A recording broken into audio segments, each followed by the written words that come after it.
जय हिंद दोस्तों। और आज के इस वीडियो में हम देखने वाले हैं जो भी छात्र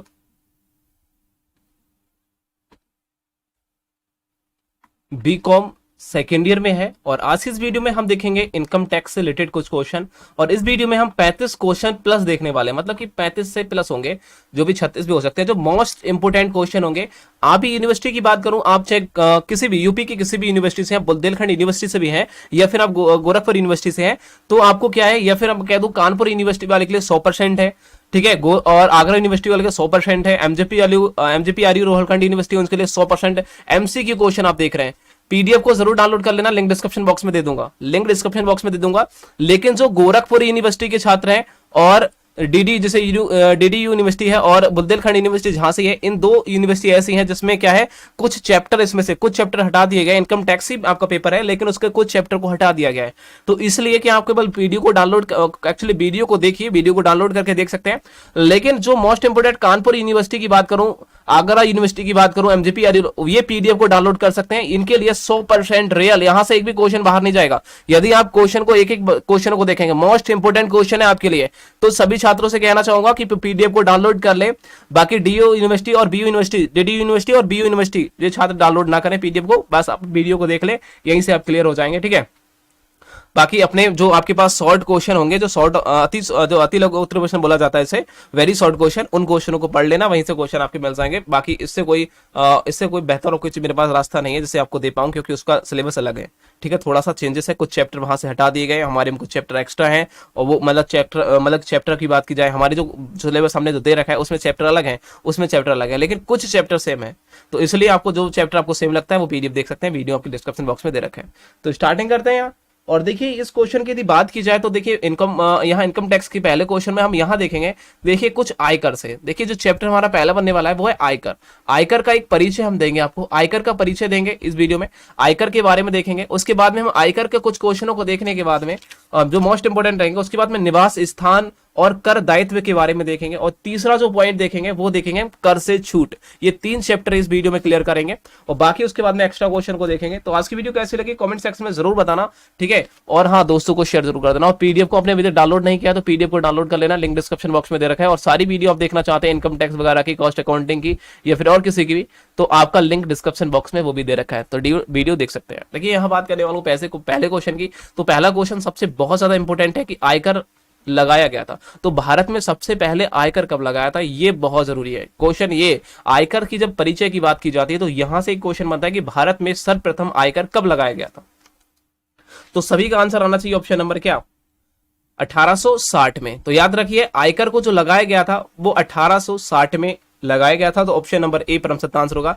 नेक्स्ट क्वेश्चन है आयकर है क्या, यार ये बताओ आयकर है क्या, ये बताइए। तो आप कहोगे आयकर जो होता है वो एक प्रत्यक्ष कर होता है। क्या ऐसा होता है भाई, प्रत्यक्ष कर होता है। याद रखिए आयकर क्या होता है, एक प्रत्यक्ष कर होता है। तो ऑप्शन नंबर जिसने भी ए दिया है परम सत्य आंसर है। इस प्रकार से क्वेश्चन आपके एग्जाम में पूछे जाएंगे, वेरी मोस्ट इंपोर्टेंट क्वेश्चन आपको लेके आओ, तो चैनल को सब्सक्राइब जरूर करिए और पीडीएफ को डाउनलोड कर लीजिए, पीडीएफ का लिंक डिस्क्रिप्शन बॉक्स में मिल जाएगा। तो यहाँ देखिए बात करने वाले हैं नेक्स्ट क्वेश्चन। यहाँ बोला गया है, देखिए ऐसा मत करिए कि मैं जो वीडियो बना रहा हूं वो आपको पीडीएफ में मिलेगा, उससे एक्स्ट्रा पीडीएफ में मिलेगा आपको एक्स्ट्रा, समझ रहे हो, यही नहीं है, इससे एक्स्ट्रा क्वेश्चन मिलेंगे, बेहतर वाले इंपोर्टेंट क्वेश्चन वाले, जो पीडीएफ डाउनलोड करेगा, ठीक है। बाकी हम पीडीएफ बना रहे हैं तो वीडियो बहुत सारी पार्ट में हम डिवाइड करेंगे तब बन पाएगी, और लेकिन आप पीडीएफ डाउनलोड कर लेंगे तो एक ही पीडीएफ आपकी होगी, फटाफट आप पढ़ेंगे, आपकी तैयारी हो जाएगी अच्छी तरीके से। तो इसलिए हम बोलते हैं कि पीडीएफ को आप डाउनलोड कर सकते हैं, ठीक। यहाँ देखिए यहाँ कह रहा है आयकर की दरें निर्धारित की जाती हैं। तो आयकर की जो दरें होती हैं, जो कर होता है कि इतने % हम लेंगे, इतने % लेंगे, वो किस चीज पर निर्धारित होती हैं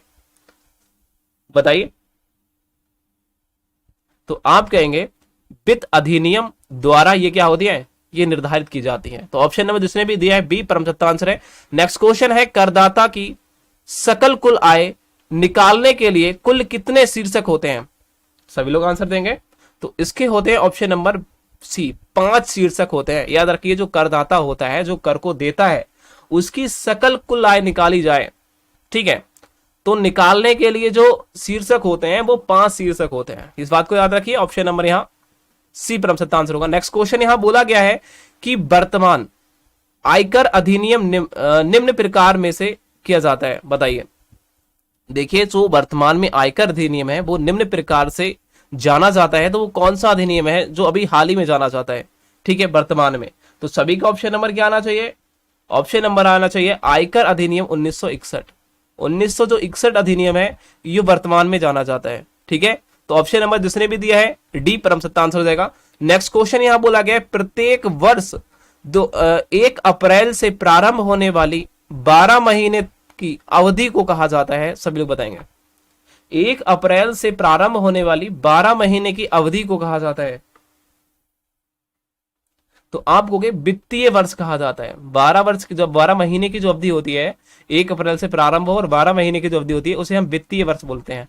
ऑप्शन नंबर जिसने भी दिया है डी परम सत्ता आंसर हो जाएगा। नेक्स्ट क्वेश्चन यहां बोला गया है, मोस्ट इंपोर्टेंट क्वेश्चन है आपके सामने, 35+ आप देख रहे हैं इस वीडियो में। यहां देखिए, बात करने वाले हैं निम्न में से कौन सी आय कृषि आय है। ऐसी कौन सी आय है जो कृषि आय है, बताइए, सभी बताएंगे। यहां बोला गया है कृषि आय के लिए प्रयोग की जाने वाली भूमि के समान गरीबी रखने वाले ब्याज की आय, या फिर पाकिस्तान में स्थित कृषि भूमि की आय कृषि आय कहलाती है, या फिर बाढ़ के द्वारा फसल नष्ट होने पर बीमा कंपनी से प्राप्त क्षतिपूर्ति की राशि आय आय कृषि आय कहलाती है, नहीं। या फिर कह सकते हैं उच्च उत्पादकता का कारण, सॉरी उत्पादकता के कारण होगा, ठीक है ना, यहाँ कारण देख, उत्पादकता के कारण सरकार से प्राप्त जो पुरस्कार मिला है आपको, सॉरी यहाँ देखिए पुरस्कार है, तो पुरस्कार जो मिला है वो क्या कृषि आय कहलाता है, नहीं। देखिए जो कृषि आय वही कहलाती है। देखिए मैं बता दूं, कृषि ऑप्शन नंबर क्या होगा, सी परम सत्ता आंसर होगा। कृषि आय किसे कहते हैं, आय कृषि आय किसे कहते हैं, तो याद रखिए बाढ़ के कारण जो फसल नष्ट होने पर जो बीमा कंपनी से प्राप्त क्षतिपूर्ति की जो राशि होती है, उसी को हम आय कृषि आय बोलते हैं। ऑप्शन नंबर यहाँ सी परम सत्ता आंसर होगा। ऑप्शन नंबर जिसने भी दिया है सी परम सत्ता आंसर है। नेक्स्ट क्वेश्चन की ओर चलते हैं। यहां बोला है आय की परिभाषा बताइए भाई, आय की परिभाषा कोई बता सकता है? आय की परिभाषा है, इनमें से कौन सी आय की परिभाषा? तो आम लगे आय की जो परिभाषा होती है वो होता है सम्मिलित की हुई। ऑप्शन नंबर जिसने किया है ए परम सत्ता आंसर है। नेक्स्ट क्वेश्चन बोला गया है, इस क्वेश्चन को देखिए, ये क्वेश्चन बोला गया है, इसको देखेंगे, इस क्वेश्चन का आंसर क्या रहने वाला है, बताइए इस क्वेश्चन का आंसर क्या रहने वाला है, फटाफट बताएंगे। यहां कह रहा है कृषि भूमि से प्राप्त किराए की आय क्या होती है। कोई कृषि भूमि है, उससे हमारे प्राप्त हुई है कोई किराए की आय को हम क्या कहते हैं, तो सभी हम कहेंगे कृषि आय बोलते हैं। देखिए कृषि भूमि से प्राप्त किराए की आय को, जो किराए है उसकी आय जो प्राप्त होती है, हम कृषि आय बोलते हैं। ऑप्शन नंबर ए परम सत्ता आंसर हो जाएगा। नेक्स्ट क्वेश्चन है आयकर अधिनियम पारित किया गया था, सभी लोग बताएंगे। आयकर अधिनियम की जब बात की जाए, देखिए जब आयकर सर्वप्रथम कब लगाया गया था, तो आप कहेंगे 1860 में लगाया गया था, सबसे पहले आयकर लगाया गया था।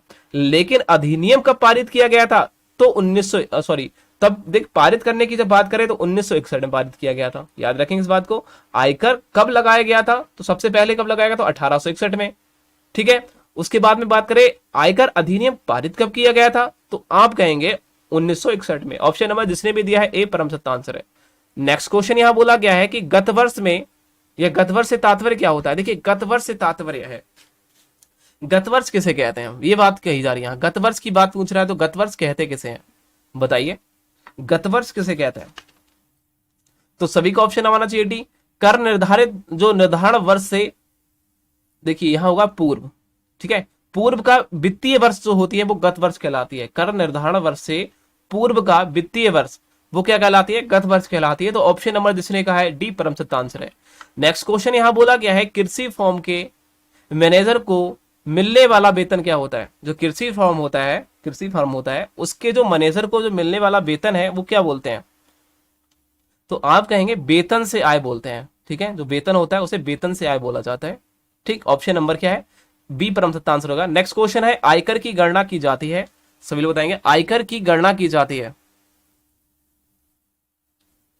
तो आप कहोगे आय पर की जाती है, आयकर है उसकी गणना किस पे की जाएगी, उसके आय पर की जाएगी, तो option number C. Next question यहां बोला गया है कर निर्धारण वर्ष की अवधि होती है, तो सभी का आंसर आना चाहिए 1 अप्रैल से 13 मार्च तक। याद रखिए जो कर निर्धारण जो वर्ष होता है उसकी जो अवधि होती है वो 1 अप्रैल से स्टार्टिंग होती है और 12 महीने तक लगाती है। तो 12 महीने कब होंगे, 1 अप्रैल से 31 मार्च तक। ऑप्शन नंबर जिसने भी दिया है बी परम सत्ता आंसर हो जाएगा, याद रखिए इस बात को। नेक्स्ट क्वेश्चन है निम्न में से कृषि आय बताइए, कृषि आय कौन सी है, इसमें से कृषि आय कौन सी है, सभी लोग बताएंगे कृषि आय, तो बिल्कुल आना चाहिए ऑप्शन नंबर क्या ए। देखिए कृषि आय क्या होती है, कृषि और भूमि से प्राप्त किराया जो होता है वो कृषि आय कहलाता है। कृषि और भूमि से जो प्राप्त होगा वो क्या कहलाता है, कृषि आय कहलाती है। ऑप्शन नंबर यहाँ ए परम सत्य आंसर होगा। अब देखिए मैंने कहा दूसरा हम जो टॉपिक देखेंगे, दूसरा पॉइंट वो होगा क्या होगा, अब मैंने कहा था निवास स्थान और कर दायित्व के बारे में कुछ क्वेश्चन को देखेंगे जो मोस्ट इंपोर्टेंट होंगे। इन क्वेश्चनों को देख लेते हैं। अब देखिए यहां क्वेश्चन बोला गया है पहला क्वेश्चन देखेंगे निवास स्थान से लेकर। तो निवास स्थान के आधार पर करदाता को किन भागों में बांटा गया है, तो सभी का आंसर आना चाहिए। किन भागों में बांटा गया है, तो आप कहेंगे ऑप्शन नंबर सी, निवासी के आधार पर, अवधारणा निवासी के आधार पर और अनिवासी के आधार पर बांटा गया है। तो ऑप्शन नंबर सी परम सत्य आंसर होगा।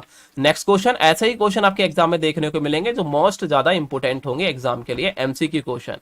ठीक है, आप यूपी के किसी भी यूनिवर्सिटी से है तो। यहां कह रहा है अवधारणा निवासी कौन सी कौन हो सकता है। देखिए अब साधारण निवासी कौन हो सकता है। ठीक है, हमसे पूछा है अब साधारण निवासी कौन हो सकता है। देखिए हमसे निवासी पूछा, ठीक है, असाधारण निवासी पूछा और अनिवासी पूछा। अब यहां देखिए असाधारण निवासी कौन हो सकता है, बताइए असाधारण निवासी कौन हो सकता है।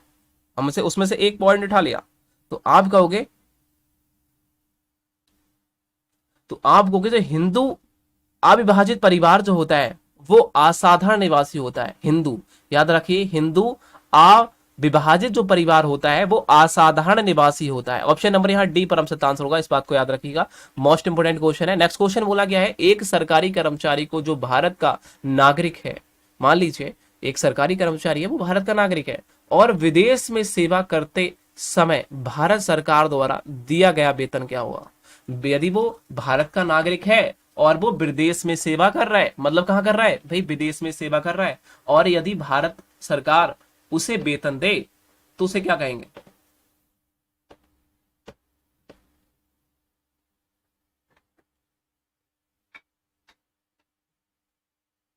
तो सभी लोग कहेंगे क्या कहेंगे, ऑप्शन नंबर ए भारत में कर योग्य है। वो क्या है भाई, वो भारत जो वेतन है आप कह सकते हैं सरकार द्वारा दिया गया वेतन भारत में कर योग्य है। ऑप्शन नंबर ए परम सत्य आंसर होगा। नेक्स्ट क्वेश्चन बोला गया निवास स्थान के आधार पर, ठीक है, करदाता को कितने श्रेणी में विभाजित किया गया है।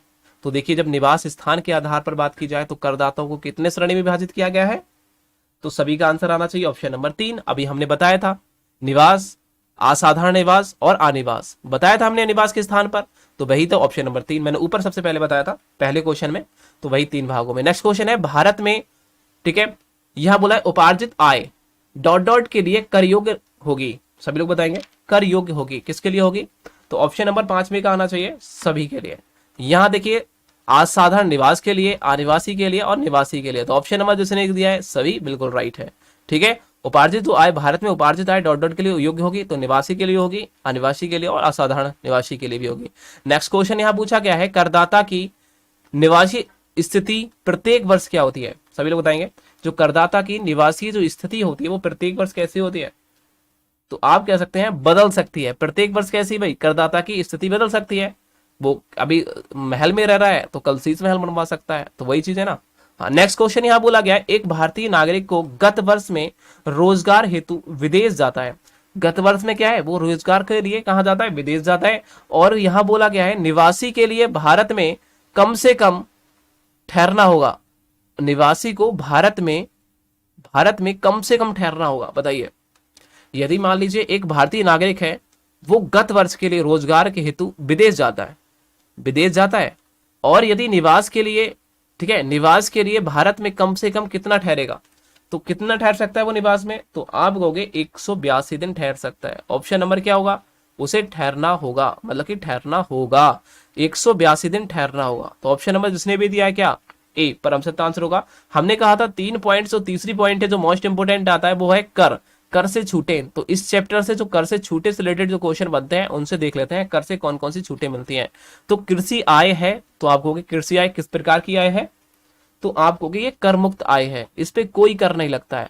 आप कितने भी पैसा कमाते हो कृषि से कोई कर नहीं लगेगा, कृषि कर मुक्त आय है, याद रखिए ऑप्शन नंबर बी। नेक्स्ट बहुत ज्यादा इंपोर्टेंट है, यहां बोला गया है निम्न में से कौन सी आय का आयकर मुक्त है। अब देखिए यहां कह रहा है कौन सी मुक्त आय है, मैंने अभी बताया था कि कृषि आय होती है वो कैसी होती है भाई, मुक्त आय होती है। तो ऑप्शन नंबर क्या होगा भाई सभी का, ऑप्शन नंबर ए कृषि की आय, मतलब भोपाल में हो चाहे कहीं भी हो, इससे क्या मतलब है, कहीं की आय हो, कृषि की आय है तो वो कर मुक्त आय है।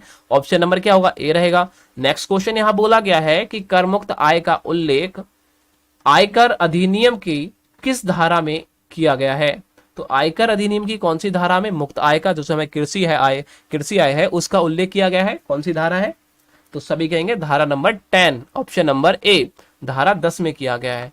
नेक्स्ट क्वेश्चन यहां बोला गया है, एक नया उपक्रम, ठीक है, सॉरी, एक नया उपक्रम विशेष आर्थिक क्षेत्र में गत वर्ष 2018 से 2019 में स्थापित किया गया, ठीक है, उसे धारा 10AA के अंतर्गत कटौती मिलेगी। कितनी कटौती मिलेगी आपको बताना है।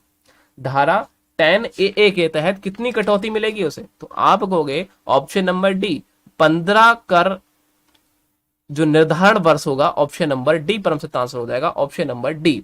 ऑप्शन नंबर डी बिल्कुल राइट रहने वाला है। तो आज की वीडियो कैसे लगी कमेंट सेक्शन में जरूर बताना, और हाँ, जिसने पीडीएफ को डाउनलोड नहीं किया है तो वो पीडीएफ को डाउनलोड कर ले, लिंक डिस्क्रिप्शन बॉक्स में दे रखा है।